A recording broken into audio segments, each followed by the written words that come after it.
Our mission here, let's review. And I'm kind of, articulating, clarifying our mission statement because I haven't settled in on anything that's like beautiful, perfect, like this is exactly it, but I'm clarifying as we go. And so each week you kind of see this get clarified a little bit more. And so last week we talked about this. Remember last week, those that were here, I'm trying to hold up this cross, tape these things onto the cross that's behind me. I figured out a better way. Just lean it against the wall, and we're good to go. And so last week I had a few people that were laughing and saying, he's going to drop the cross. And I didn't. So here's our mission statement. Can you see this in the back? Our mission. Here's what we are doing. We want to, first of all, introduce people to Jesus. That's our mission. That's our goal. In life, no matter where we are, we want to introduce people to Jesus because Jesus is everything because of what he's done for us. He came, he lived on this planet, lived as a human being, even though he is fully God, he's fully man, and he lived here for about 33 years, and he died, and then he rose again. The resurrection is what my faith is connected to. It's literally not connected to the Bible. Big statement. My faith is connected to the resurrection. The fact that Jesus Christ came, as predicted by the prophets, the fact that he lived here for 33 years, that's cool, because we all live here, and some are older than 33 years. But the most incredible thing that ever happened is the fact that Jesus Christ, after he died, and he predicted it, and I've said this, and I got this from others. Andy Stanley kind of said this a lot, and I get it from him. If someone can say, I'm going to die, but in 3 days I'm going to be risen again, I'll be alive again, and they actually do it, I'm following whatever they have to say. Fair enough? And that's where my faith goes. And so, first of all, I want to introduce people to Jesus. I just did. I introduced you to Jesus, okay? First thing we want to do is introduce people to Jesus. And then, as they believe, they say, instead of it just being a historical figure and somebody that's out there, I put my faith in Jesus Christ. I'm following Jesus with my life. I'm saying, look, he's everything. He's my Lord. He's my Savior. I believe. As they believe, then I want to fully follow him together. Fully follow him together. So together is we're putting arms around each other. We're doing this as a group, as a few people, small or large group, whatever it is, and as a church together. We're fully following him together. In order to fully follow him, it takes steps of faith almost every single day. I was talking to somebody before the service, and I had given them this book to work through and some things to just work on growing through. And they're mad at me right now because that's challenging them to take steps of faith. And they're like, I don't like you, Pastor, go away. And that's the reality. I'm being sarcastic. You can, okay, laugh. Yeah, it was bad sarcasm. Okay, they're not really mad at me. But you know when you're challenged to take steps of faith and it's hard? It's like totally outside of your comfort zone. Like, I don't want to do it, but I know I should. That's faith. I'm fully following him together. And that sometimes it's I'm going to forgive. Sometimes it's I'm redirecting my life. Sometimes I'm going to this person or that one. There's all kinds of different steps of faith that God takes you on. And if you haven't taken a step of faith yet this year, in 2019, you're missing out on God doing something in your life. God's always up to growing us and encouraging us as we are fully following him to take steps of faith. And if you're confused about that, let me know. We'll talk some more. Matter of fact, we have pizza with the pastor after church. We can talk even then about it. So come on down and check it out. So that's our mission, to introduce others to Jesus, and as they believe, we fully follow him together. So there's the background of what we do, and I want to keep on going back to that, because if we miss out on the foundational reason that we gather together, then we're going to miss out on a whole lot. And so I hope to wear that out as we go. So we're in the book of Exodus, and we're studying this together, and we're seeing that the things that God is doing in this nation called Israel. And what God is doing is he takes them from a place of slavery, delivers them out of slavery and into this wilderness, or leading up to the promised land that he has talked about. And so this is we've covered about a year's worth of time in the life of Israel. And here's the whole point. The whole point of what God's doing back then and what God continues to do in this nation of Israel, what he did all the way through leading up to Jesus, is that he does this. In Isaiah chapter 49, verse 6, Isaiah the prophet talks about this in a great summary verse. He says, I will make you, Israel, as a light, we need lights, yes? As a light for all the nations. That includes us. All nationalities, every people group, every ethnicity. I will make you as a light for everyone, every generation of all times, that my salvation, God's salvation, may reach to the end of the earth. Here's the whole point. I'm bringing Israel out so that I can show that I am the light. And in that, I'm showing you that I am the salvation for the whole earth. And in that, we see that this is just the beginning. That in the future, we have Jesus Christ who then comes out of Israel as a Jewish person. He comes and he lives that life that's fulfilling all the prophecies. He dies, and then he's risen again, and we place our faith and believe in him. All right, so there's the background of it. And it's kind of like I see God saying within this, Israel is this little light of mine. You know that song, back in Sunday school or kids' church? This little light of mine, I'm going to let it shine. This little light of mine. How many know this song? I'm going to let it shine, let it shine, let it shine, let it shine. Don't let Satan it out, right? Okay, anyway, let's move on. You're like, really? He's singing? Yes, it's fun. Singing's my favorite. All right. It's like God saying, this little light of mine. So where we're at in Exodus is we've spent the last 12 weeks journeying through a year in the life of Israel as they've gotten out of slavery. And so we're journeying through the last 12. And so now we're going to really rapidly conclude the book of Exodus, because now you have this meeting that God is having with Moses up on the mount. And as he's having this meeting, he's saying, here's the rules of how to set up this nation. And so that covers the majority of the end of the book of Exodus. And there's two significant things that I want to point out within that. Today I want to point out one, and then in 2 weeks I want to point out another one, and we'll conclude and finish the book of Exodus within this year, which is surprising. And so last week we saw Moses was meeting with God. And do you remember what mountain he was meeting with God on? Which one? Sinai? How many would say Horeb? It's the same thing. Good job. All right. And you'll see that, by the way, it's in chapter 33, verse 6, if you're curious. It talks about that as well. Anyway, so he's on Mount Sinai and Mount Horeb. That's the same thing. Commentators agree with that, and it's mentioned here as well. And so he's up there speaking with God, and God gives him the 10 Commandments. Moses is there, and he comes back, and he gives them the 10 Commandments. And then the people respond and say, all right, cool, we'll obey what God has to say. The only problem is, Moses, God kind of scares us, like that lightning and the thunder thing and the cloud thing that he's got going on the mountain. He really scares us. So Moses, you meet with God. We'll listen to what you have to say. We don't want God to kind of be that close to us. And so that's how that works out. And so Moses then goes back up to the mountain to meet with God to get more instructions from God. Have you ever heard the phrase, when the cat's away, what? The mice will play. The one great thing about cats is that, it just comes out, I don't know. It's not even in my notes. Is that they are great. Most of them are great at mousers, and if they're not, I don't know. But when the cat's away, the mice will play. And here's what I find, that Moses goes up the mountain, and he's like the cat that's now away. The boss is away. Dad's away. Mom's away. What do you do? What's your life like when your boss isn't looking? Candy Crush. Here we go. Your boss is across the way, just let you know. Right? What do you do when mom and dad aren't watching? Netflix, YouTube, What do you do when your spouse isn't watching? Sleep in, take a nap, right?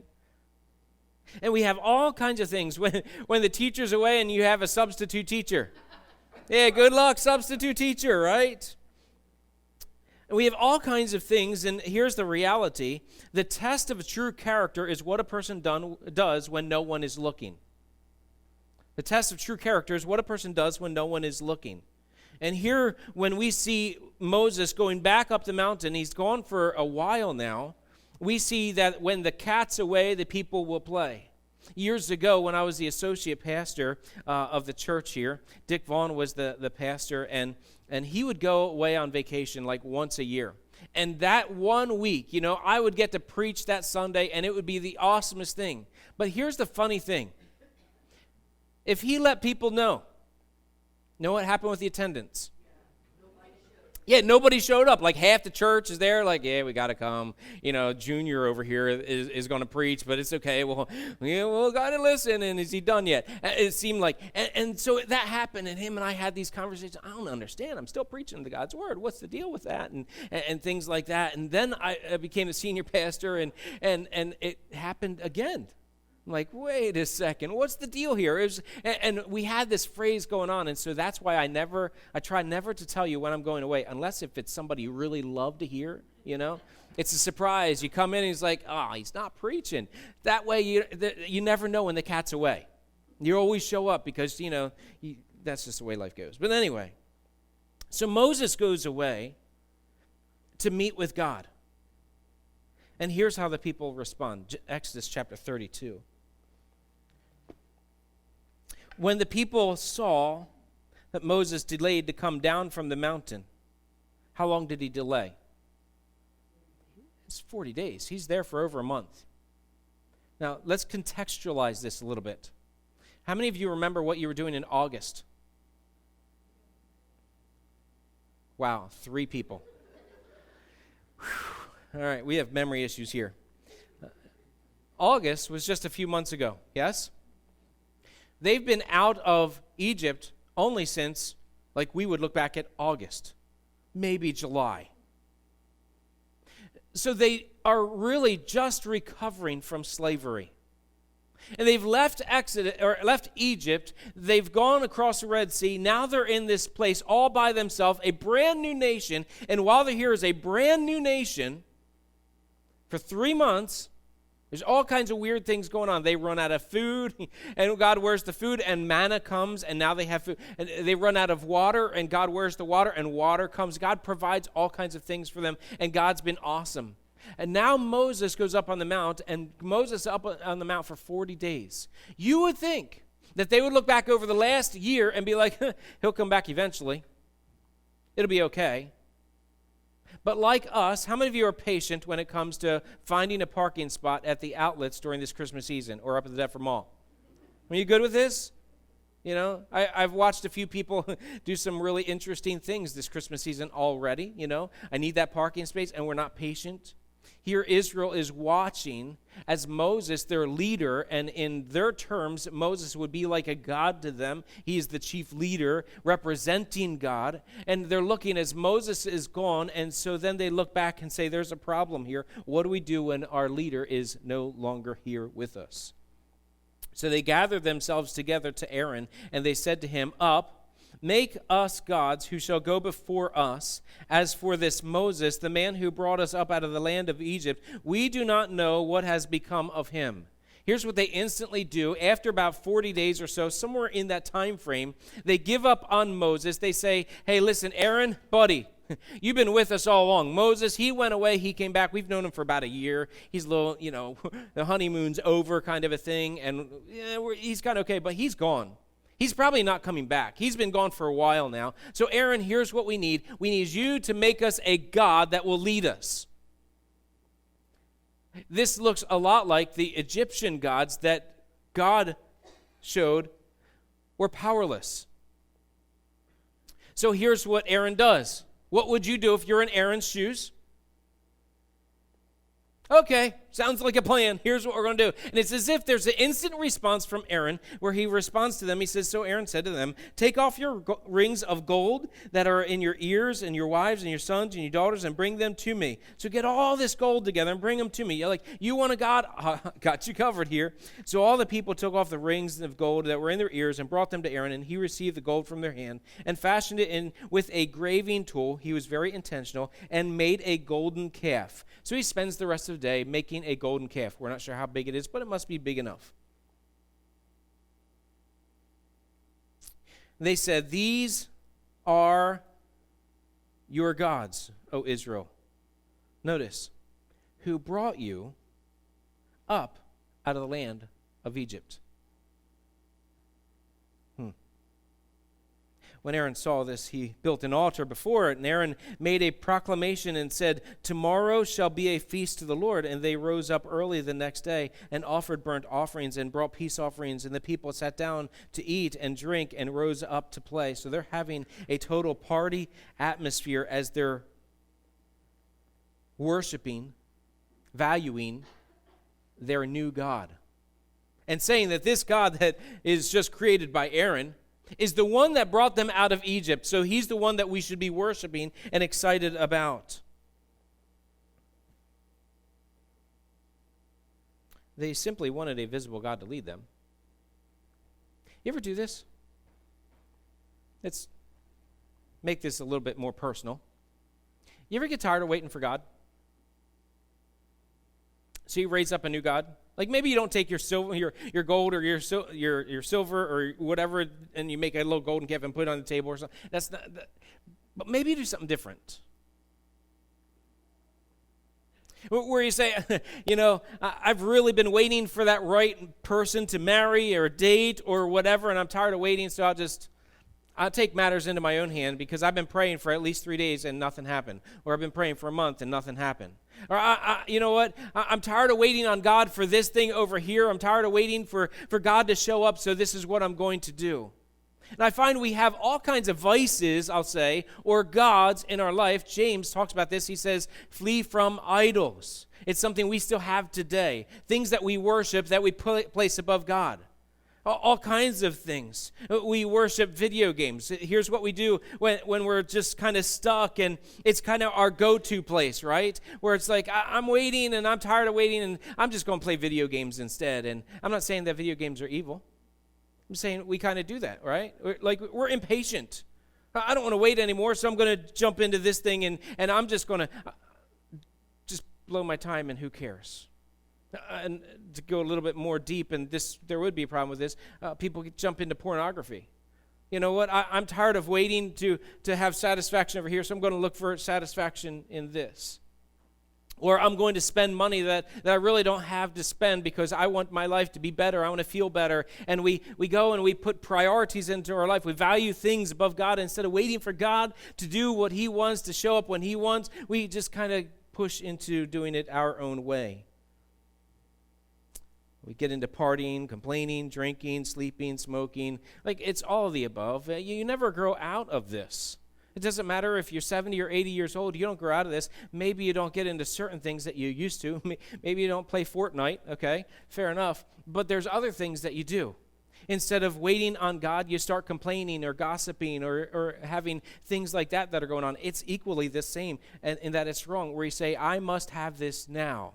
And there becomes a go-to that we have that says, here's what I'm going to do. It's as if when the cat's away, the mouse will play. And we all are here at different places in our life where when God doesn't seem to show up, when we want God to show up, we do what we want in order to get by, to feel better, to think better about the life that we're living. We raise up essentially a new leader, and that new leader is you. Most of us don't make as good of a leader as God. Would you agree? I would say all of us don't make as good of a leader as God. So the people are partying, all kinds of crazy things that are going on. This is not G-rated anymore. This would be really messed up. Verse 7, and the Lord said to Moses, go down for your people. I like this. It's interesting. There's a play on words here. Go down for your people, whom you brought up out of the land of Egypt. It's as if he's going back and saying, this is what they're saying, so I'm just going to call you onto this. They have corrupted themselves, verse 8. They have turned aside quickly out of the way that I commanded them. They have made for themselves a golden calf and have worshipped it and sacrificed to it and said, these are your gods, O Israel, who brought you up out of the land of Egypt, which is a total lie. And the Lord said to Moses, I have seen this people, and behold, it is a stiff-necked people. He says this several times in the next chapter or so here.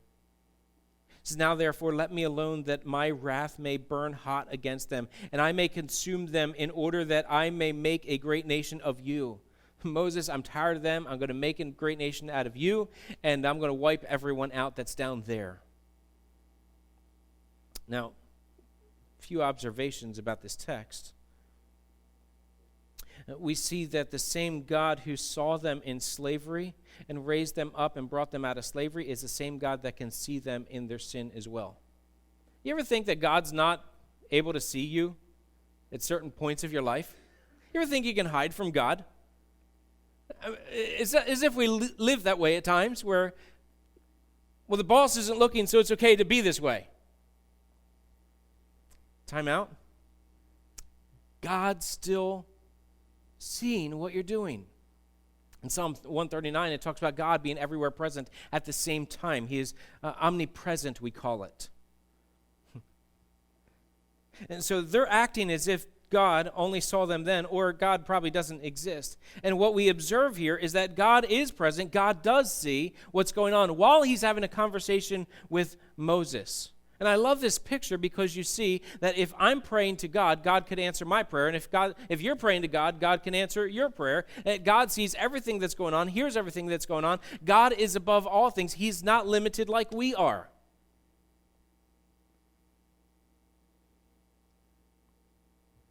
So God sees. And then we see the second part, that God is not passive with sin. We have this idea today that God is passive with sin. God, when he looks at what we are doing, he doesn't care whether we do the right or wrong thing. God does care. He is not passive. In Galatians chapter 6, Paul, who is writing this out for us, says, whatever you sow, that is what you will reap. That you have this punishment that's going to come, or this blessing that's going to come as a result of what you're doing. There's a God who sees, and God is not passive about what we are doing, our sinfulness. So if you're living in a way that you have a go-to that's other than God, or you're raising up a golden calf in your life in different things, and if this was a small group, I would have you turn to the person next to you and say, okay, what's your golden calf? Right? I wouldn't do that here because some of you don't know the people next to you, and that'd be really embarrassing. You're like, I don't have one. I don't know what to say. And you'd lie in church, and that would be a really bad thing, so we won't go there. But God sees the golden calves in our lives, and no one's exempt. Aaron, the top guy, he's the one, like right under Moses is Aaron. He's the one that's like, all right, let's do this thing. Takes the gold and fashions it. Doesn't matter where you're at. We all are susceptible to raising up golden calves in our lives. So here's what God says. I'm ready to wipe him out. Moses, I'm just going to hold on to you, and everybody else is going to be dead. But Moses pushes back in verse 11. It's fascinating. A lot of theology in this that I can't really get into in one message. We'll be here till 3, and some of you would like to eat pizza before that point. It says, but Moses implored the Lord his God and said, O Lord, why does your wrath burn hot against your people whom you have brought out of this land? He's pointing the finger back. I didn't bring them out. You brought them up. You called me. You said it's all on you. Why should the Egyptians then say, with evil intent did he bring them out to kill them in the mountains and to consume them from the face of the earth? Turn from your burning anger and relent from the disaster against your people. Remember Abraham, Isaac, and Israel, your servants, to whom you swore by your own self, and said to them, I will multiply your offspring as the stars of heaven. In all this land that I have promised, I will give to your offspring, and they shall inherit it forever. And the Lord relented from this disaster that he had spoken of bringing on his people. He's pushing back and saying, God, for your glory, for your name's sake, don't do this. Moses is a man of God because he's most concerned with the glory of God. He's most concerned about the name of God. We sing about God's name oftentimes here because we should be so consumed with the name of God. So he begs for God's mercy. He begs for God's grace, and God does. He shows his mercy and grace. So Moses comes back down, and he has a conversation with the people, and it's not a good conversation. He takes the golden calf, he grinds it up in the water, and he says, here, have a milkshake. And so they drink the milkshake that he's made with that, and they get sick, and it's really not good. God has a plague that's poured out on them, and that God pours judgment out on the people of Israel. And he goes to Aaron, and he says to Aaron, what were you thinking? Wouldn't you say that? If you're the owner, and you go to the manager totally messes things up for the day, and you're like, what were you thinking? Why'd you close the store down or make it worse? Why'd you give everything away? You know, and to go way worse, here's Aaron who's leading them totally against God. He says, why did you do this? In verse 21, it says, what did you do this? What did this people do to you that you have brought such a great sin upon them? You're my brother. We're doing this together. What did they do to you? Did they tie you up? Did they torture you? How did you cave in? And Aaron said this in verse 22, let not the anger of my Lord burn hot. You know the people, that they are set on evil. For they said to me, make us gods who shall go before us. As for this Moses, the man who brought us up out of the land of Egypt, we do not know what has become of him. So I said to them, let any of you have gold, take it off. So they gave it to me, and I threw it in the fire, and out came this calf. It was a magical thing. Just a weird moment. I took all the gold, had it in a little bucket, 5-gallon bucket from Lowe's, and we just went, whoo, or Home Depot, whatever it is, and we threw it in, and out on the other side, it was just a magical moment, and there's a golden calf over there. Couldn't believe it. Moses was the most amazing thing. What's he really saying? I feared people more than I feared God. When I felt that God was not looking, I was more consumed with being appreciated or accepted by the people around me instead of the God that I serve and love. We could do a whole series. We could do this all year long. We could talk about acceptance and our desire for acceptance. It's a natural thing, but oftentimes our desire for acceptance will override our relationship with God.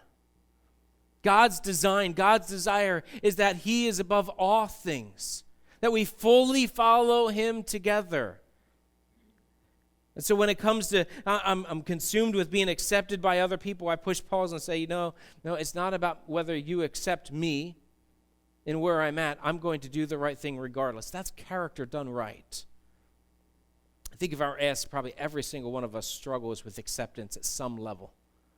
I want to be accepted by my spouse, so I'll kind of cave a little bit. I want to be accepted by my neighbors, so I'll just cave a little. I want to be accepted by my boss or my coworker or my kids even. It's fascinating to watch parents wanting to be accepted by their kids so badly that they'll compromise in different ways. Or kids, you want to be accepted by those at school, and you compromise. And that's where Aaron is. He compromised at such a malevolent level, and it destroyed everything that was going on. Fear of rejection, desire for acceptance. And so God then turns and he pours out this plague on them, and many people die, and many are sick as a result of it. And Moses goes and he prays, and he goes back to God, and God then relents and he pulls back. But it's just a fascinating next couple chapters as you read it through, and then you see how God moves and works. And we'll kind of finish this up next week. Sin results in judgment. Is it okay for God to judge? I mean, we live in a culture that says it's not. How dare God judge? How dare God punish? I mean, that's the norm. I've got 5 kids. My kids are old enough now to tell me how to punish my younger kid. It's really a funny kind of a statement, I think you should punish him for that. I got this. Like, I've raised you, I figured it out, and thanks for the advice. And maybe they're right. I'm not going to admit that, right?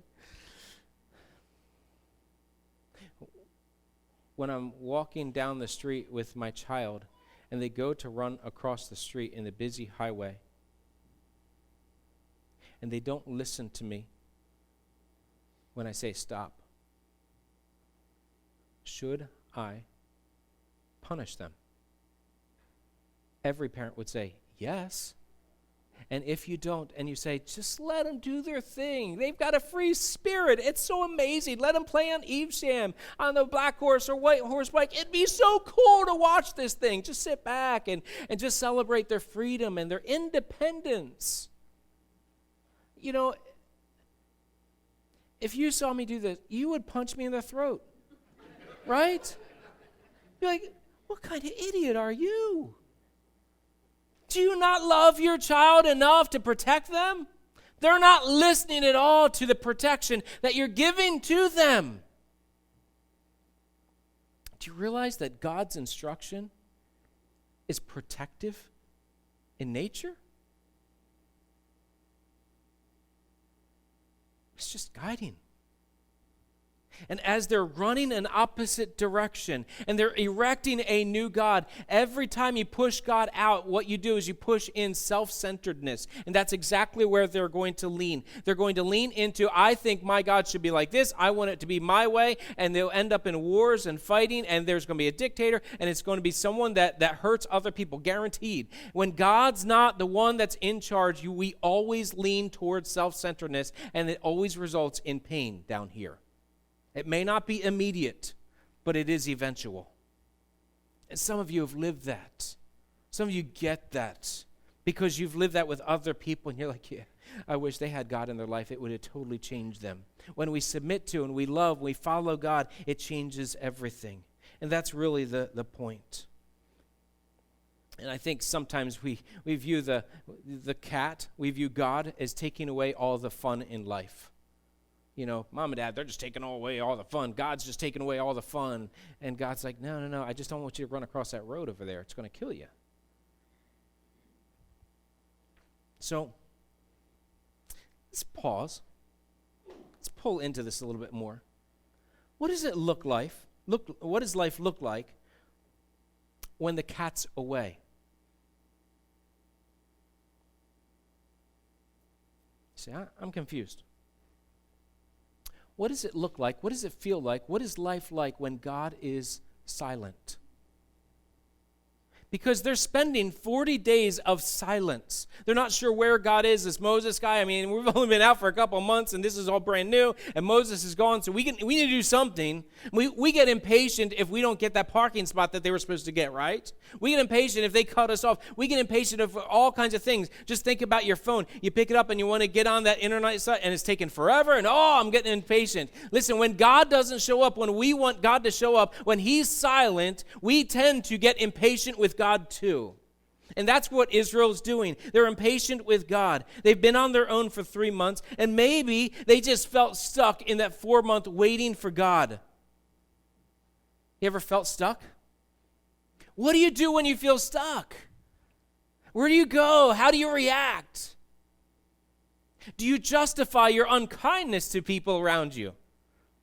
You don't understand how bad I've had it this week. So therefore, I have the right to say, to do, to act, to think.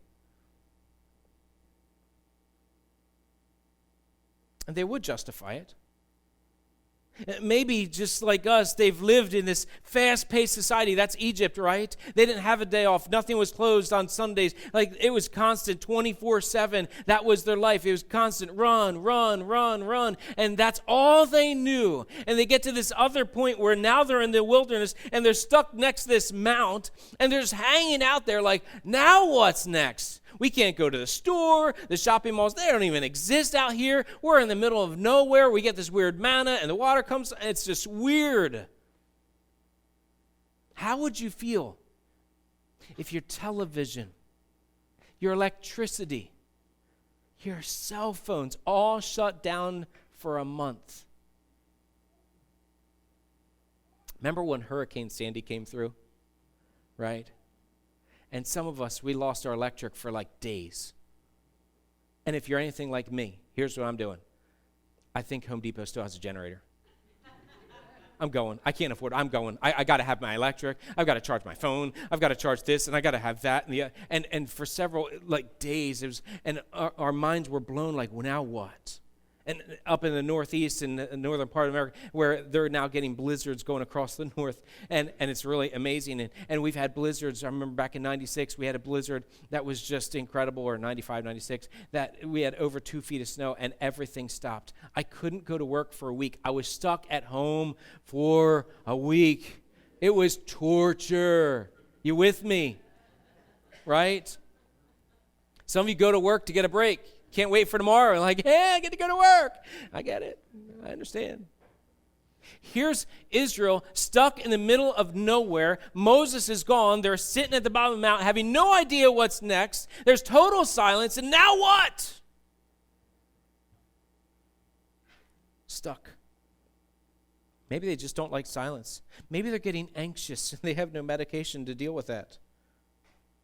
You see, for us, we expect God to move, and nothing happens sometimes. We are lonely, wanting for relationship. We're broke, wanting for jobs or business to succeed. We've been praying, and nothing's happening. We're disappointed with life, wanting others to follow Jesus even. We want that to happen. Nothing's happening the way we expect. And so what do we do when there's silence at the bottom of the mount?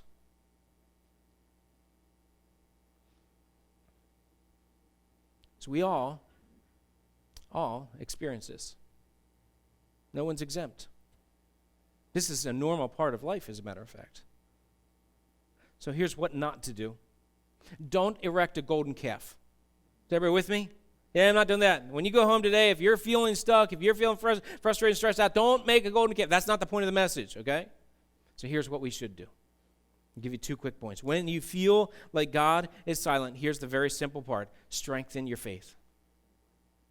Strengthen your faith. Could you imagine if Aaron would have responded totally opposite the way that he responded? Here's what he could have done. He could have said, I'm going to remind you of what God has done. And then the second thing, I'm going to remind you that God's not done yet. Aaron could have totally done that. And do you realize that in our mind, when we're going to things that are totally opposite God, when we're going to the golden calves in our lives, what we're doing is we're saying, hey, I don't have time to wait for God. I'll take matters into my own hand. And instead of doing that, if we were to stop and strengthen our faith and say, okay, wait. I'm going to remind myself of what God has done and remind myself of that God's not done yet. It could change everything. Psalm chapter 13, and by the way, if you're wondering about whether this is the only situation, you can actually go to several Psalms in the Bible, Psalm 88, and several Psalms where it talks about this, where it starts out with, God, where are you? Why are you silent? If you're struggling with God's silence, you're not the only one, is my point. Psalm chapter 13 gives us some insight here that I want to close out with. He starts out, how long, O Lord, will you forget about me forever? Have you ever said that to God? God, how long are you going to forget about me down here? I'm in Magnolia, remember? Hello, God? You there? This thing on? How long will you forget about me? Forever? How long will you hide your face from me? How long are you going to be silent? How long must I take counsel in my soul and have sorrow in my heart all the day? I'm crying in here. This is killing me. How long shall my enemies be exalted over me? Consider, and he's demanding of God, consider and answer me, O Lord my God. Light up my eyes, lest I sleep the sleep of death, lest my enemies say, I have prevailed over him, lest my foes rejoice because I'm shaken. Have you ever gotten to that point? Where you just can't see how you're going to get through the day? Aaron, we can't get through another day without Moses. Just do something, get a God going here. We got to worship something. Or maybe you're in church and you're saying in your heart, God, how long are you going to forget about me? I've been trying to do this marriage the way you called me to, and I feel like you've forgotten about me. I've been trying to do finances the way you called me to, but I feel like you've forgotten about me. I'm trying to do this business the way you called me to. I'm trying to do schoolwork the way you called me to. I'm trying to do life the way you called me to. But to be honest, God, I feel like you have forgotten me. You're silent, and I feel like you don't care. That's what he's saying. Just a tiny little thing. When you pray, be honest. Do you get that? Don't fake it until you make it with God, because God knows what's going on really inside you. Be honest with God. So here's what he says in verse 5. He comes down to a point, as most Psalms do, they come down to a point, and he says, but, now pause, stop, but, I've got all this, God, I feel like you're silent. Consider and answer me, God, where are you? What's going on? But I have trusted in your steadfast love. I have trusted. Here's what I'm reminding myself of the past. I'm reminding myself of what God has done. And Aaron could have stopped the people right there and said, time out, guys. I know you're frustrated. I know you're stressed. I know you're mad at God because he's not there. But listen, remember. Do you remember what happened? Do you remember the flies? Do you remember the darkness? Do you remember we got up to the Red Sea? We thought it was over. Do you remember when Moses opened his staff and all of a sudden the water went like this? Do you remember? When you feel that God is silent in your life, the first thing is to strengthen your faith by remembering what God has done back here. And maybe you look and you say, I don't remember a lot of things that God has done. Journal it. Write anything that God is doing today, so that tomorrow and down the road, you will remember God's grace, God's mercy, God's love for you. So that in your moments of where God you feel is silent, your moments of darkness, you're looking back and you're saying, but God was alive then, God's not done. So remind yourself of what God has done. What he's done in the past gives me hope for today. And then he goes on, he says, my heart shall rejoice in your salvation. Do you see the context that he's actually speaking in? He's talking about past and present and the future. My heart shall, future. In the future, my heart shall, as I'm looking back, rejoice in your salvation. I will, in the future, I will sing to the Lord because he has dealt bountifully with me. There's going to come a time where I know that God's not done. There's going to come a time where God figures all this stuff out.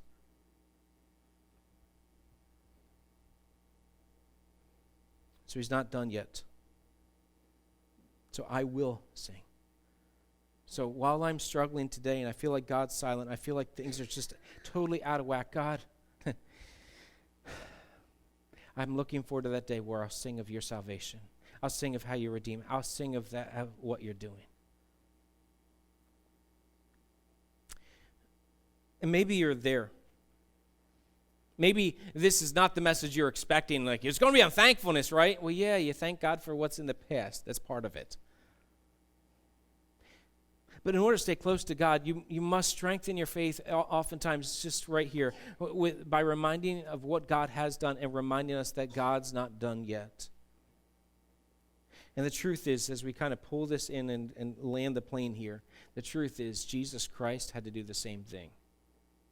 It is not sinful to feel hopeless.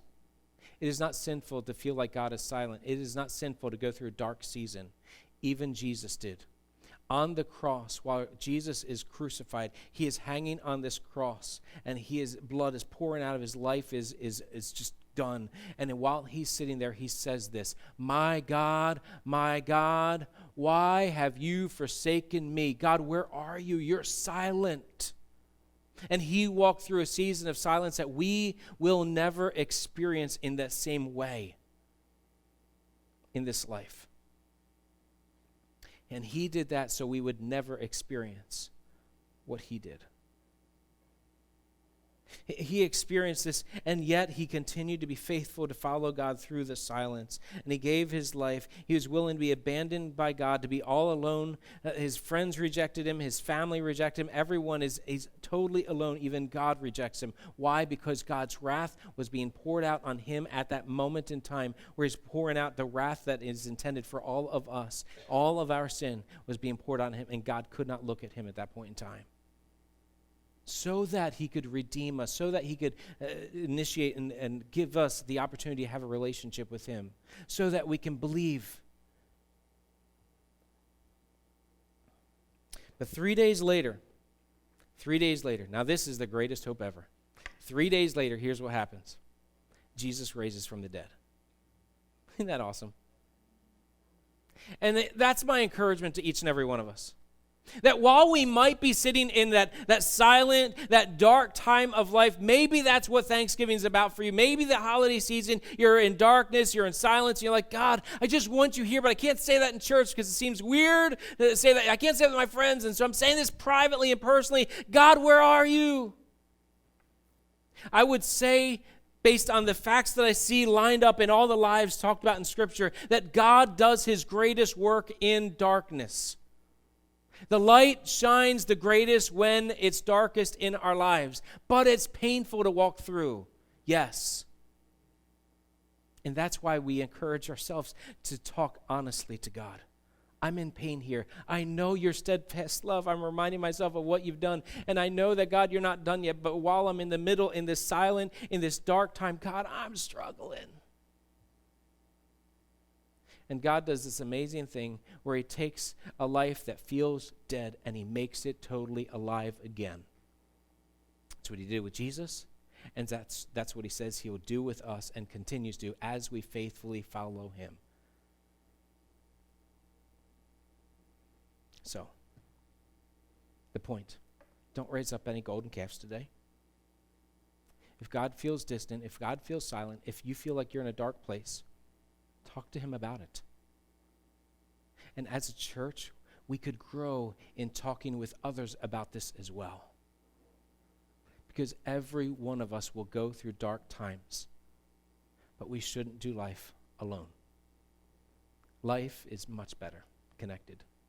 So keep following him there so that we can strengthen each other's faith and point people to what God has done and what God's going to do. And we'll believe and fully follow him together as we do. Let's pray.